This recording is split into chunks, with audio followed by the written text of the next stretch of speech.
Alam mo yung feeling na pagising mo pa lang may bigla kang naramdaman? Tama, gutom. Pero hindi ako magpapatalo today. Kaya ito na, uniform of the day, sando, shorts, medyas na kupas, at sapatos na nakatali sa mga pangarap. Please consider subscribing to my channel so you don't miss any of my videos. Kapag suot ko nitong sapatos na ito, wala nang atrasan. Literal, masikip. Ito ang simula ng lakad para sa malusog na katawan.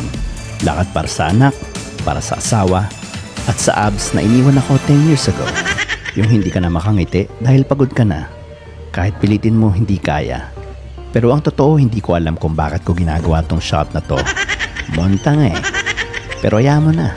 Andyan eh. Nakapost na. Sabi nila, walk like nobody's watching. But I said, bakit? Tingnan mo to. Right foot, right hand, sabay. This is not a mistake.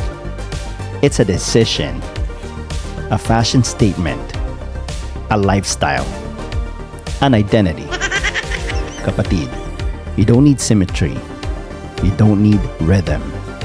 You don't even need abs. You just need guts at confidence. Kapatid, may nagtanong sa akin, bakit mo ba ginagawa to 41 ka na? Sabi ko, ano bang pakialam mo? Sa totoo lang, gusto ko pang mabuhay ng matagal. Gusto ko pang buhayin yung mga nananahimik kong mga muscle memory. Kapatid, hindi to para magpapogi. Hindi to para sa likes.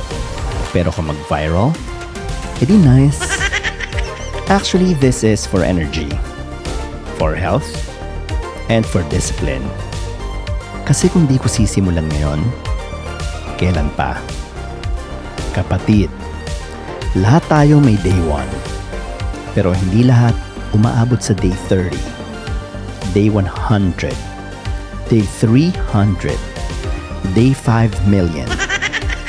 Kaya habang naglalakad ako ngayon, ang goal ko lang, walk like it's for my son, not for attention.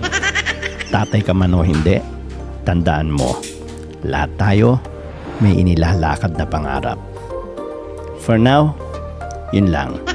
Maraming salamat for watching. Have an amazing rest of your day. See you guys on the next one.